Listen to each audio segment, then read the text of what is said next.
بسم اللہ الرحمن الرحیم۔ آپ نے دیکھا ہوگا کہ رسول اللہ صلی اللہ علیہ وسلم کی شان میں آئے دن گستاخی ہوتی رہتی ہے، جیسا کہ ابھی انڈیا کے اندر نوپور شرما نے رسول اللہ صلی اللہ علیہ وسلم کی شان میں گستاخی کی، اس کے بعد گریٹ بلڈر، اور نہ جانے یہ آئے دن حضور علیہ صلاۃ والسلام کی شان میں گستاخی ہوتی رہتی ہے۔ نہ جانے اس کی کیا وجہ ہے کہ ہم اس کے مستقل حل کی طرف نہیں آتے۔ میں نے اس پہ کافی سوچا کہ آخر اس کی وجہ کیا ہے۔ ہم مسلمان جو اس وقت دنیا کی ہر تیسرا بندہ مسلمان ہے، یہ بات یاد رکھیں، اس وقت 7.5 ارب لوگ اس دنیا کے اندر بستے ہیں، اور ان میں سے تقریباً 2.25 یا 2 ارب کے قریب سم تھنگ مسلمان اس وقت دنیا کے اندر رہ رہے ہیں۔ تو اس اعتبار سے ہر تیسرا بندہ مسلمان ہے۔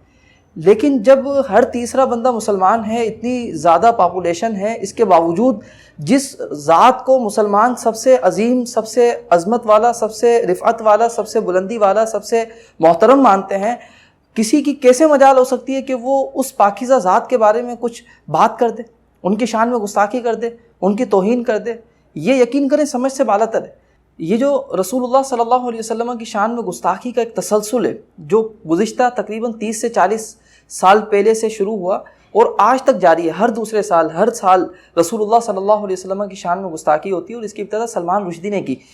آپ دیکھیں کہ 18 ستمبر 2002 کو فاکس نیوز ہے، یہ امریکن چینل ہے، اس پر ایک جیری فال مذہبی عیسائی رہنما نے رسول اللہ صلی اللہ علیہ وسلم کی شان میں گستاخی کی، اور معاذ اللہ حضور علیہ صلاۃ والسلام کو ٹیررسٹ کا، معاذ اللہ ولیعاذ باللہ۔ پھر اس کے بعد 4 دسمبر 2002 کو روزنامہ امت نے یہ شائع کیا کہ جاپان کے شہر ٹوکیو کے اندر ایک تاجر نے رسول اللہ صلی اللہ علیہ وسلم کی شان میں گستاخی کی، اور شرٹس کے اوپر باقاعدہ پرنٹڈ تصویریں اس نے شائع کی، صحابہ کرام علیہ رضوان کی، اہل بیت اطہار کی، اور رسول اللہ صلی اللہ علیہ وسلم کی۔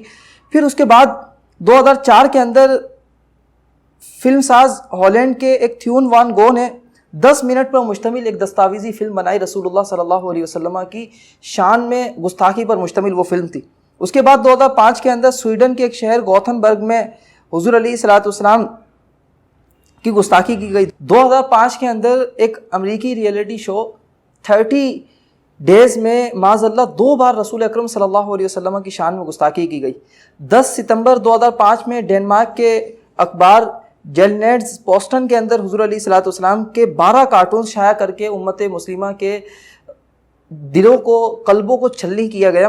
پھر اس کے ساتھ ساتھ حضور علیہ صلاۃ والسلام کی شان میں گستاخی کا سلسلہ اس وقت بھی نہیں رکا، بلکہ 20 نومبر 2010 میں فرانس کے ایک ویکلی میگزین چارلی ہیبڈو، یہ بہت زیادہ بدنام زمانہ ویکلی میگزین ہے، اور اس کا لگتا ہے یہی ہے کہ مقصد یہی ہے کہ حضور علیہ صلاۃ والسلام کی شان میں گستاخی کرنا۔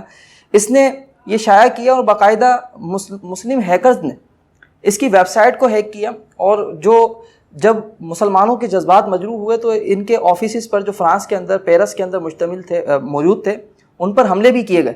اب پھر کیا ہوتا ہے کہ وہ جب اس طرح کے حملے ہوتے ہیں، مسلمانوں کے جذباتوں کو مجروح کیا جاتا ہے، اب جب مجروح جذبات والے مسلمان حملہ کرتے ہیں، ایکشن کا ریئیکشن دیتے ہیں، تو پھر پوری دنیا کے اندر اس طرح پیش کیا جاتا ہے کہ دیکھو مسلمان دہشت گرد ہیں، یہ دیکھو مسلمانوں نے دہشت گردی کر دی۔ ارے یہ نہیں دیکھ رہے کہ ایکشن کا ریئیکشن ہوا ہے۔ یہ تو ایک سمجھو کہ سائنس کا لا ہے کہ اگر آپ ایکشن کریں گے تو ریئیکشن ہوگا۔ اگر آپ چماٹ مارو گے تو سامنے والا مکہ مارے گا، اگر آپ اس کو تکلیف دو گے تو کیا وہ چپ کر کے بیٹھ جائے گا؟ ظاہر ایکشن کا ریئیکشن ہوگا۔ پھر اس کے بعد 2018 کے اندر ہالینڈ سے تعلق رکھنے والے ایک دہشت گرد گیرٹ ولڈر نے حضور علیہ صلاۃ والسلام کی شان میں گستاخی کی، اور حال میں جب نوپور شرما نے گستاخی کی تو اس کے بعد اس نے واپس اپنے آفیشیل ٹویٹر اکاؤنٹ پر اس نے حضور علیہ صلاۃ والسلام کی شان میں واپس گستاخی کی۔ بلکہ پچھلے مہینے عمران خان کے جواب میں اس نے حضور علیہ صلاۃ والسلام کی شان میں گستاخی کی۔ یہ پھر ابھی آپ دیکھیں کہ بھارت کے اندر ایسا ہوا، نوپور شرما نے کی تو اس کا ایک اور یہ نیشنل اسپوکس پرسن تھی بی جے پی کی، وہاں کی جو حکمران جماعت ہے اس کی نیشنل اسپوکس پرسن۔ یہ تمام چیزیں آپ کو ریسرچ بیسس پر عرض کی کہ یہ رسول اللہ صلی اللہ علیہ وسلم کی شان میں گستاخی کا جو تسلسل ہے، یہ جو گزشتہ 30 سے 40 سال کے عرصے کے اندر ہوا، یقین کریں ہسٹری کے اندر کبھی اتنے تسلسل کے ساتھ رسول اللہ صلی اللہ علیہ وسلم کی شان میں گستاخی نہیں ہوئی تھی۔ اس کی وجہ کیا ہے؟ وجہ یہ ہے کہ پہلے ایک تو وجہ یہ ہے کہ رسول اللہ صلی اللہ علیہ وسلم کی شان میں جو ابھی گستاخی ہو رہی ہے تو مسلمان ہیں کمزور، مسلمانوں کی کوئی بھی اسٹیٹ نہیں ہے، ریاست نہیں ہے، اتحاد نہیں ہے، اتفاق نہیں ہے، مسلمان ایک نہیں ہے۔ پہلے کے دور میں وجہ یہ تھی کہ اس وقت مسلمان متحد تھے، مسلمانوں کے پاس ریاست تھی، جیسا کہ سلطنت عثمانیہ کے اندر سلطان عبدالحمید ثانی کا مشہور واقعہ ہے کہ فرانس نے اس وقت بھی یہ ناپاک حرکت کرنے کی کوشش کی، تو انہوں نے باقاعدہ دو ٹوک موقف اختیار کیا کہ اگر یہ گستاخی نہیں روکی گئی تو ہم تمہارے خلاف کوئی نہ کوئی عملی اقدام کریں گے، تو وہ رک گئے۔ ہمارا مسئلہ یہ ہے کہ ہم نے آج تک یہ بات سوچی ہی نہیں ہے کہ حضور علیہ الصلوۃ والسلام کی شان میں جو گستاخیوں کا تسلسل ہے، جو ہسٹری کے اندر کبھی نہیں ہوا۔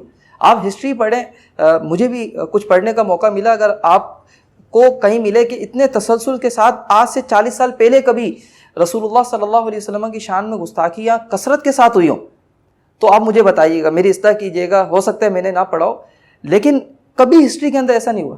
سوال یہ پیدا ہوتا ہے کہ یہ جو تسلسل کے ساتھ گستاخیاں ہو رہی ہیں، اس کا مستقل حل کیوں نہیں ہم نکالتے؟ ہم کب تک پوسٹیں شیئر کریں گے؟ ہم کب تک صرف اور صرف زبانی حد تک مذمت کریں گے؟ ہم کب تک احتجاج کریں گے؟ پروٹیسٹ کرنا اچھی چیز ہے، یہ دس از آر رائٹ، لیکن یہ حل نہیں ہے، یہ مستقل طور پہ حل نہیں ہے۔ ہمیں چاہیے کہ ہم اس کے مستقل حل کی طرف آئیں، اور یہ جو گستاخیاں ہو رہی ہیں اس کی وجہ یہی ہے کہ ہم اس کے مستقل حل کی طرف نہیں آ رہے۔ آپ یقین کریں، جب ہر تیسرا بندہ دنیا کا مسلمان ہے تو رسول اللہ صلی اللہ علیہ وسلم کی شان میں کوئی گستاخی کرنا دور کی بات ہے، سوچ بھی نہیں سکتا۔ اس کی وجہ یہی ہے کہ ہم مسلمان اس بات پر ابھی تک متفق نہیں ہو پائے کہ حضور علیہ السلام کی شان میں گستاخی ہم نہیں ہونے دیں گے۔ آپ یقین کریں، آج مسلمان متفق ہو جائیں، آج مسلمان ٹھان لیں کہ کوئی بھی حکمران ہو، کسی بھی ملک کا باشندہ ہو، حضور علیہ الصلوۃ والسلام کی شان میں گستاخی نہیں کر سکتا، آپ دیکھیں گے کہ کل کے بعد حضور علیہ السلام کی شان میں کوئی گستاخی کرنا دور کی بات ہے، سوچ بھی نہیں سکتا۔ تو خدا را یہ ایک فیکٹ ہے، ایک یہ ریئلٹی پر مشتمل ایک بات ہے کہ ہم اس پر متفق نہیں ہو پا رہے۔ یہ میں کسی اور کو اس کا بلیم نہیں دوں گا، یہ ہمارا اپنا خود کا مسئلہ ہے، ہمیں خود اس پر متفق ہونا پڑے گا، ہمیں متحد ہونا پڑے گا۔ ہم مسلمانوں کو ایک ایسا اسٹینڈ لینا پڑے گا اس کے خلاف جس کے بنیاد پر دیکھیں، اب عرب نے مصنوعی جو مصنوعات کا بائیکاٹ کیا، پروڈکٹس کا بائیکاٹ کیا، تو بی جے پی نے اپنی نیشنل اسپوکس پرسن کو سسپینڈ کر دیا، معطل کر دیا۔ کیا تھا؟ انہوں نے اسٹینڈ لیا، انہوں نے اتحاد کے ساتھ ایک مظاہرہ کیا۔ اگر یہی اظہار اتحاد کا پوری دنیا کے مسلمان کر لیں تو آپ بتائیں کہ گیرٹ ولڈر بار بار حضور علیہ السلام کی شان میں گستاخی کر سکتا ہے؟ کیا کوئی اور دنیا کے اندر حضور علیہ الصلوۃ والسلام کی شان میں گستاخی کر سکتا ہے؟ نہیں کر سکتا۔